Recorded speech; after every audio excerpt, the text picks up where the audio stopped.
You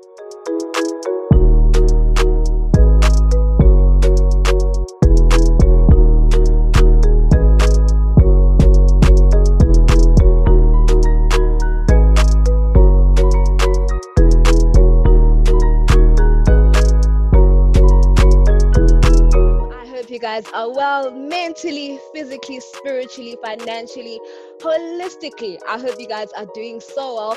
Nolali here, and I'm excited to bring you yet another episode of Young Professionals. And exciting news, Sean Corsten from Ignition TV has sponsored this episode with some cool books, some cool accounting books for first years, some cool business management and economics books. So if you guys are interested in those books, stick till the end. So he is a brother, he is an inspiration, he is a friend, he's a church mate, he's all of that and more. Please help me welcome Vuyo Qhwesha. Hi. Hi, Sassunjan. I'm the appeal. Let's get into it. So tell us who you are. Just introduce yourself to us and what it is that you actually do. Hi guys, so I'm happy to be a number one and thanks for inviting me for this interview. So igama nguvuyo Qhwesha. It's like Vuyo. It's not like Vuyo Lethu, it's just Vuyo. Oh, that's interesting. I didn't know that. Yeah. Yeah, so I come from Lusikisiki in a small village called Mantlaneni. And basically I grew up that side and came to Johannesburg to do my first year. Initially wanted to do medicine at UWC, but unfortunately I didn't have a bursary to pursue that, and it's also adverts as well. But I had funding for my second choice, which was accounting sciences. So that's basically what I ended up doing.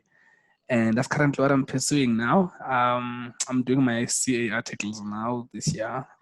Let's backtrack to you studying for your degree and you as an undergrad. What are some of the challenges that you went through? And you did mention bursaries. So basically, when I left my high school, going to varsity, that was going to be the first day that I was going to be like entering or setting my feet on a higher education institution level. So in my head, I had an envisioned idea and an image that I will be attending to a certain class. You know, in high school, like grade 12B, grade 12A. So like that's basically your class that we attend on a daily basis, you know. So, but now one thing I was feeling then to match was, how do then we stay at school, we attend school here, how does this thing work? Because from where I come from, there are no such things. So the first challenge for me when I get at VETS was first to familiarize myself with this idea that, okay, there's something called res. The first lecturer was a mathematics thing, and now this person speaks English from the beginning to the end of the lecture. Myself, from where I come from, the moment where my mathematics or my accounting was taught in Xhosa. So the pace now of that was also like something that was very big of a challenge to me. I had friends back from home and guys that were basically doing second, third year that were coming from the same high school. So we basically started to ask a lot of questions from them. Okay, how things work here? Where do you go if you need this? So there was that many orientation from them, which was good, which helped us to basically understand how the system works. Yeah, okay.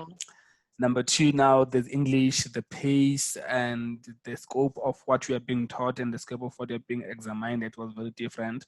There was more self-study, no more spoon-feeding, no more notes from like your teachers, all those kind of things. So that was that adjustment. Nalapo, we were helped by the guys that were in front of us doing their second years from the same high school, you know, and we also had our own group as friends because there was 5 of us from it all at that particular point in time, and we're all doing accounting science, you know. So we picked each other and then we helped each other, you see. So there's so much camaraderie, and that's one thing I haven't seen much of it in other faculties. So I love that about you guys so much. Now let's continue. Now, how are you finding your articles? How did you transition from varsity into doing your articles, and how's it going? So basically, so far it's going so well.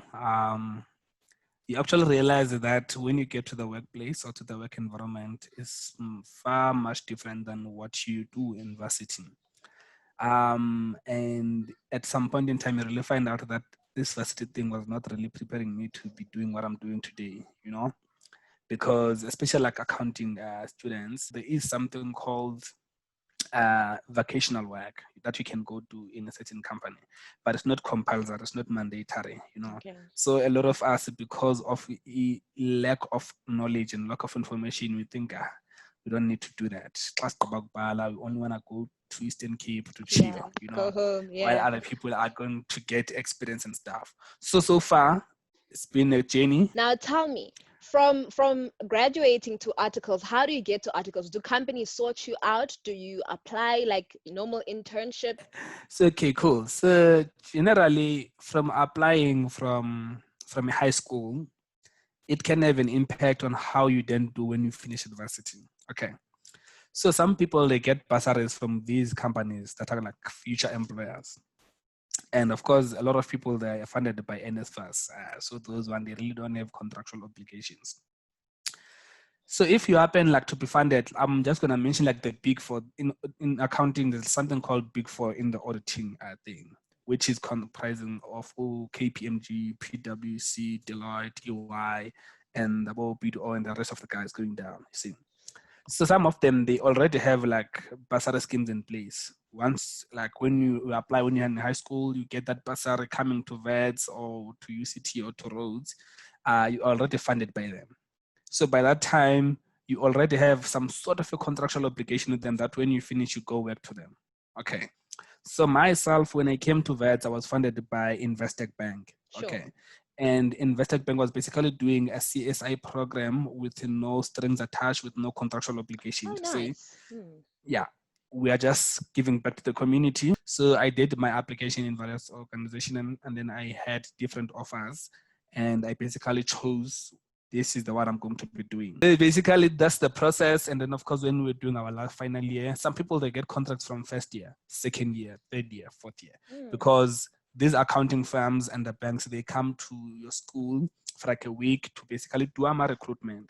Sure. So people, they get contract earlier. So now let's talk about what advice you would give to someone who wants to do accounting, who wants to walk in your shoes. What is that piece of advice that you'd like to give them? So number one, let's first understand, if you want to do accounting, which accounting do you want to do? Okay. There is a BCOMM accounting, you know, that's like a BCOMM general accounting. And then there's also a BCOMM accounting sciences. So now those two things are different. If you do a BCOMM general, then it means that yourself, you cannot be a chartered accountant, or you're not in a route that is like straightforward. Not that you can be, you can, but you still have to, you know, maneuver your way. and that might, yeah. So, but if you are certain that you want to be a chartered accountant of South Africa, then it means that you need to register for like an accounting science thing, which is a BCOMM accounting science. Okay. So that's the first step that I want to advise. You must know the difference, because a lot of people, they found when they are already at the university that I've actually registered for something wrong, or I've actually applied for something wrong. I actually didn't know that as well. Yeah. I thought all the roads lead to the same. Number two, you must just be willing to learn.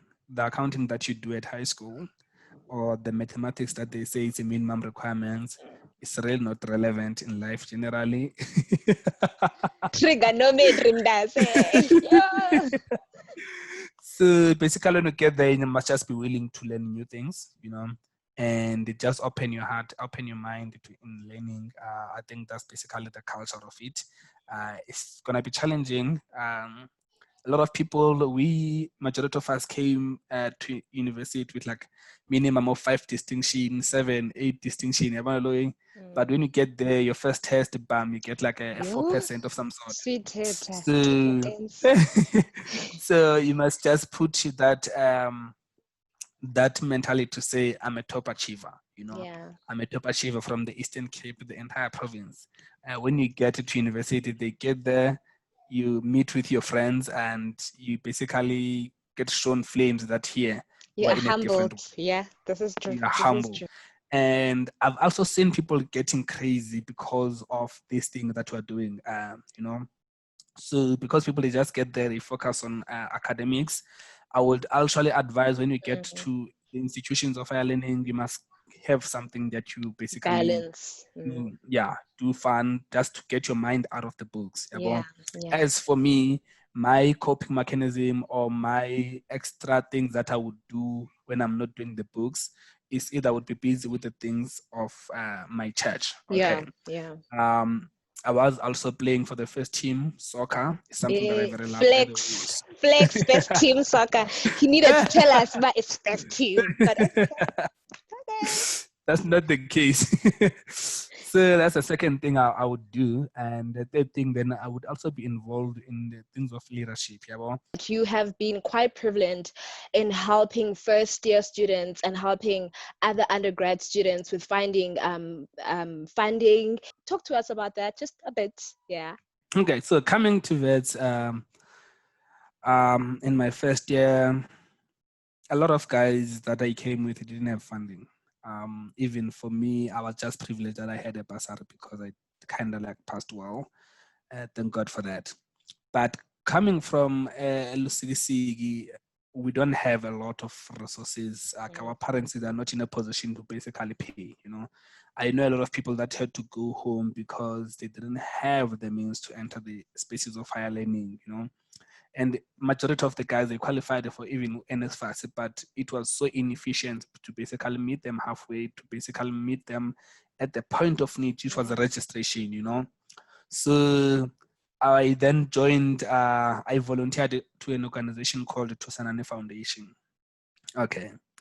And what the guys do, they basically goes to these villages, to these township schools to get your information as a matriculant, and they basically process your online application for free.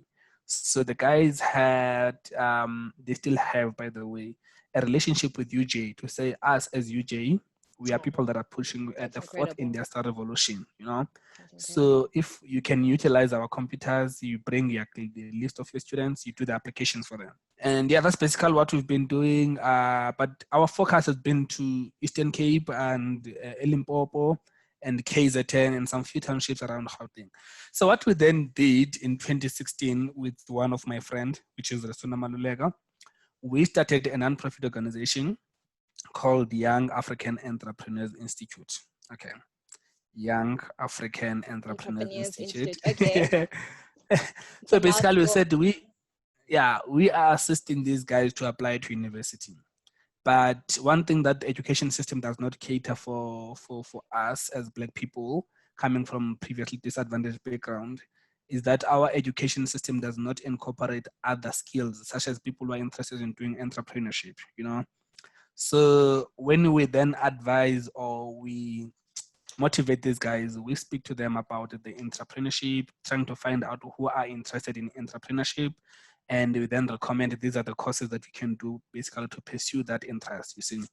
So currently that's what we're also busy with, that we think that there is a market or there is a gap that a lot of us, we are starting to be employees and we want more employers. Awesome, awesome. So thank you for mentioning that, because I will put, again, I will put on the video below, I will put a link, yeah, to Sanani Foundation, the link, okanye, contact details of Young African Entrepreneurs Institute. It is a mouthful, Sure. but I will put the details down below. And exciting news, Sean Corsten has sponsored this episode with some cool books, some cool accounting books for first years, some cool business management and economics books. I will give you guys the pictures of the books, and I'll give you the links of the books and their authors and which year they come from. They are for first years only. So all you need to do is slide into my DMs or comment under this video or send me an email of the book that you want, and I will actually just deliver it to you, send it to you. So thank you so much for even giving me the opportunity to interview you and giving me the time. It was awesome, man. From me, Unolali, to you guys, I hope you guys are well mentally, financially, physically, spiritually, holistically. I hope you guys are well. And if you're not, I will be praying for you. Until next time, it is goodbye.